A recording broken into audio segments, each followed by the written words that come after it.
Tidak hanya Susi dan juga Daryanto yang menyampaikan kesaksian di muka persidangan pada hari ini, ada beberapa nama lain yang juga memberikan kesaksian dalam jadwal persidangan hari ini untuk Verdi Sambo dan juga Putri Chandrawati, yakni Abdul Sobat, lalu Marjuki, nama Daryanto tadi sudah Anda lihat dengan kemeja kuning begitu, kemudian Azan Romer, Prayogi, Farhan, Susi, Damianus, Daden, serta Alfonsius.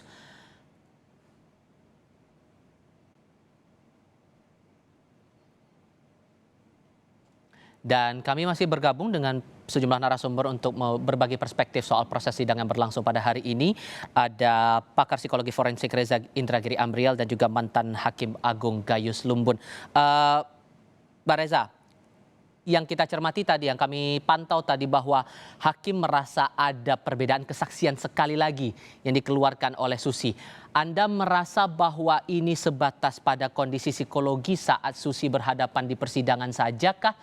Atau ada faktor lain sebetulnya membuat akhirnya Susi berubah lagi kesaksiannya?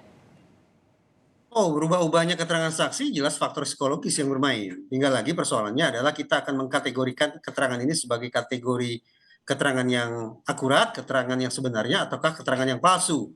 Kalaupun dianggap ini sebagai keterangan palsu, juga perlu dipastikan apakah ini keterangan palsu atau keterangan mengada-ngada yang disampaikan secara sukarela, tipe pertama, ataukah tipe kedua, keterangan palsu atau keterangan mengada-ngada yang diberikan karena adanya intervensi dari pihak eksternal, pengaruh eksternal, tekanan eksternal, iming-iming eksternal, ataukah tipe tiga, memang sudah terjadi kekacauan berpikir yang sedemikian parah pada saksi sehingga dia tidak lagi bisa membedakan mana pengalaman yang sesungguhnya dengan pengalaman yang berdasarkan fantasi belaka. Dari sudut pandang psikologi forensik itu penting, tapi dari sudut pandang hukum menurut saya tidak terlalu penting. Yang jelas ketika seorang saksi sudah dianggap mengutarakan informasinya secara berbelit-belit, apalagi terindikasi sebagai kedustaan, mengada-ngada, maka justru ancaman pidananya akan bisa berjalan. Sederhananya maka kita bisa mengetahui bahwa seseorang itu berbohong atau tidak dengan Kredibilitas saksi akan ditakar lewat validitas informasi atau keterangan yang diberikan.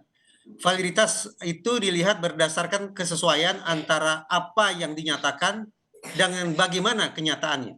Perbandingan antara pernyataan dengan kenyataan.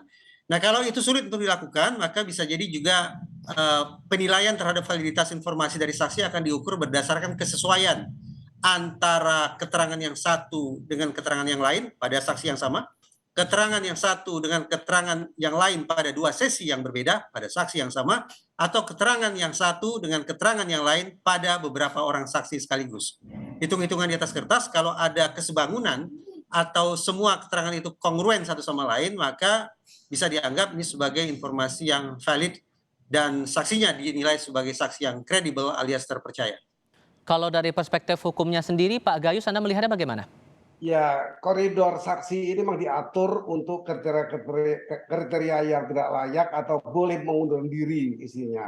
Apabila saksi ini umurnya di bawah 15 tahun atau sakit ingatan, itu kejiwaan dari hal itu. Kemudian saksi yang sedarah sampai dengan semenda ponakan, saksi yang kedudukannya suami istri atau bekas suami istri, itu juga tidak menjadikan satu saksi yang sah menurut hukum, tetapi bisa didengar keterangannya tanpa disumpah, gunanya untuk lebih membuat hakim yakin mendengarkan dibanding dengan yang lain, atau tadi disebut oleh Pak Reza sama dengan bidang hukum, yaitu ada persesuaian, itu yang penting. Tetapi kerja tetap ukurannya tegas, umur, hubungan darah itu.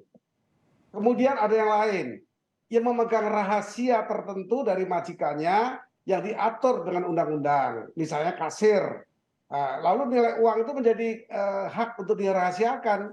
Hanya orang tertentu yang boleh tahu, mungkin dengan keterangan Menteri Keuangan atau Gubernur Bank Indonesia kalau kasir yang bertugas di sebuah lembaga keuangan. Ini antara lain pengertian saksi yang wajib dan bisa mengundurkan diri atau tidak didengar keterangannya untuk dijadikan alat bukti yang sah, tetapi hanya semata-mata bisa menambah keyakinan hakim, tidak Baik. disumpah.